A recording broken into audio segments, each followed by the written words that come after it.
बेटी एक बार चल के लड़के को देख तो लो। मेरा दावा है कि लड़का तुम्हें बहुत पसंद आएगा।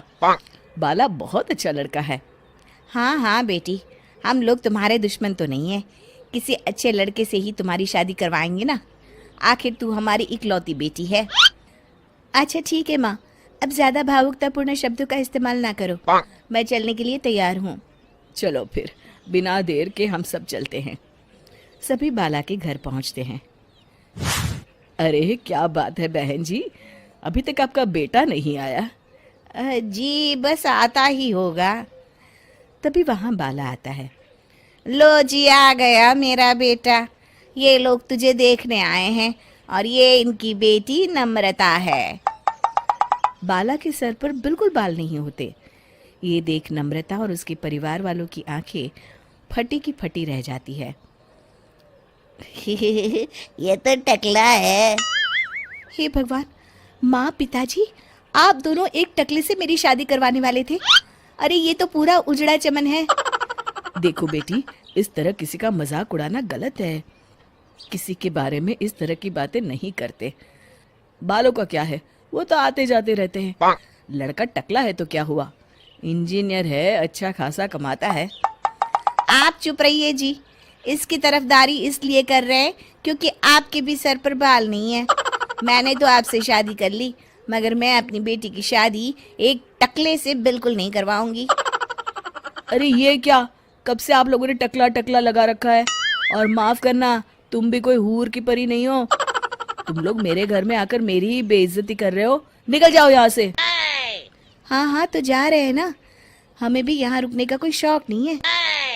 नम्रता और उसके परिवार वाले उठकर वहां से जाने लगते हैं। तभी नम्रता का छोटा भाई जाते जाते कहता है, टकला। तेरा बाप टकला। और इस तरह बाला का रिश्ता टूट जाता है। फिर एक दिन सड़क के किनारे एक आदमी घूम घूम कर कंधी बेच रहा होता है। कंधी ले लो, कंधी, एक से बढ़िया एक कंघी ले लो, नए जमाने की कंघी ले लो। अरे भाई ये ले लो। घूमते घूमते वो बाला के पास पहुंच जाता है। अरे भाई साहब, कंधी लोगे क्या? ये लो। तभी उसकी नजर बाला के सर के ऊपर पड़ती है। अरे माफ करना भाई साहब, आप इसे लेकर क्या करोगे?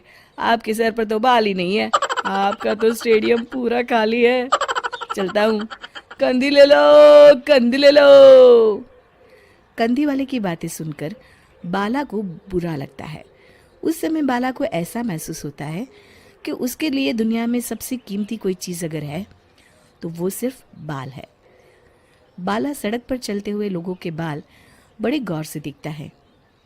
चलते चलते बाला एक मंदिर के पास पहुंच जाता है।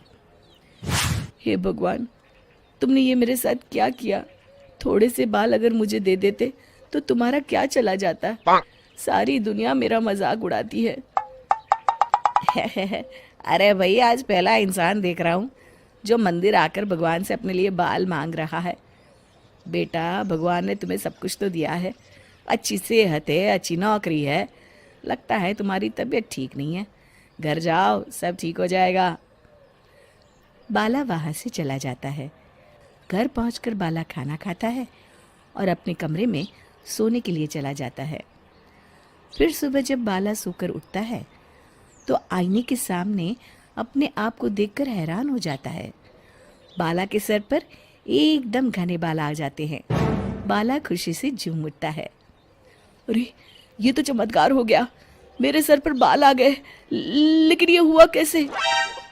दोस्तों, अगर आप इस कहानी का दूसरा भाग देखना चाहते हैं तो हमें कमेंट करके ज़रूर बताएं।